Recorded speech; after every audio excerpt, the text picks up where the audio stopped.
Viper is the classic multi-looping roller coaster at Six Flags Darien Lake. This Arrow creation would open back in 1981 as the world's first coaster to invert riders 5 times. While its historical significance to the park and industry cannot be ignored, is it still a quality coaster? Find out in this review of Viper. Darien Lake opened as an amusement park back in 1981. That year, the park only had one roller coaster, a small Zier kiddie coaster named Ladybug. Today, that coaster is known as Hoot and Holler. Just 1 year later, Darien Lake decided to go big with their second coaster. For a cost of $6.5 million, which would equate to $20 million in 2023, the park built Viper. This would be the latest multi-looper from Aerodynamics, claiming the inversion record from another one of their rides in Carolina Cyclone at Carowinds. When the coaster opened, it featured an all-black paint scheme, similar to the one seen today. It looks quite menacing with those colors. But for a decade after Six Flags originally took over in the late 1990s, the ride featured electric green track. Back when it opened, the ride attracted multi-hour queues. It needed every bit of its ginormous queue line to accommodate everyone. Now that queue is a bit annoying. You need to do a lot of walking to experience this attraction. The entrance is located at the furthest point from the station, just beneath the first drop. A lot of people struggle to even find this. To make matters worse, the queue is a long windy path through the center of the attraction, and there are no shortcuts. You at least get some great shots of the attraction though. And if you want to re-ride, get ready for another hike.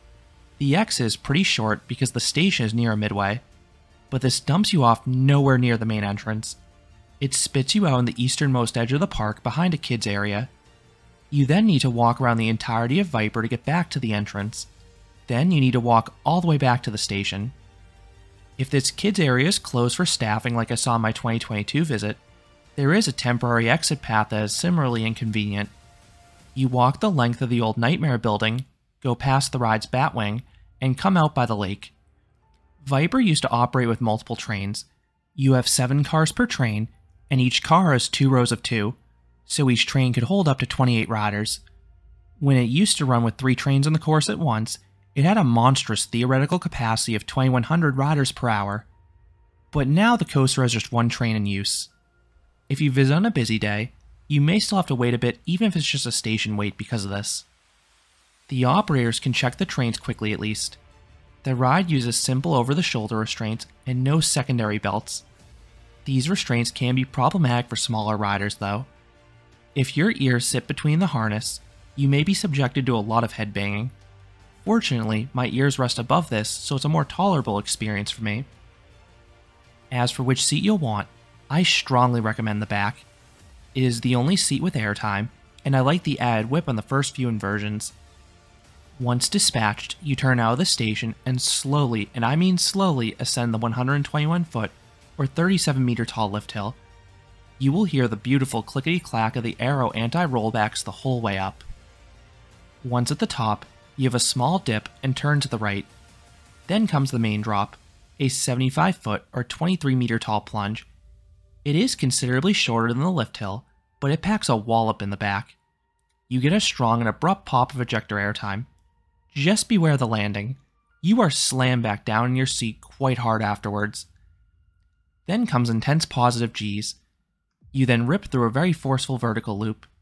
These are typically my favorite inversion on Arrows, and it's no different with Viper. You then speed towards the Batwing.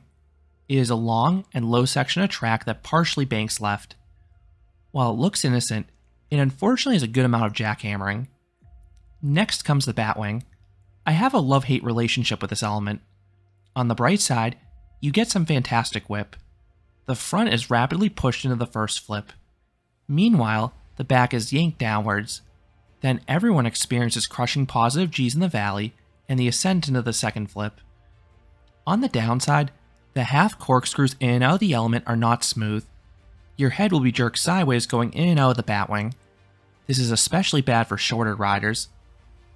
You then twist up and to the left. There is very little banking by the end of it, so you get some decent laterals. Then you hit the mid-course brake run and you'll be slowed down mightily to a near crawl. But this actually makes the next part a bit more interesting. After a small swooping drop, you navigate back-to-back corkscrews. I'm guessing these were meant to be taken at faster speeds. With how much speed the midcourse takes away, you crawl through these so you get some funky hang time. It's similar to what you get on Anaconda King's Dominion or Viper at Six Flags Magic Mountain. The ride finishes things off with a 540-degree helix. I love how low to the ground this element is. You are right next to the grass. Then you also whiz past some supports and plunge into a subterranean tunnel. This element has some shuffling, and it's not too forceful, but it does have some light G's by the end. You then hop into the brake run and return to the station, ending the 3,100 foot or 940 meter long coaster. So what would I rate Viper? I would give this coaster a 6 out of 10. This is a decent aero looper. I love the first half. The big drop has some nice airtime, and the first 3 inversions have great force to them. Then the final 2 corkscrews are fun because of how slowly you take them.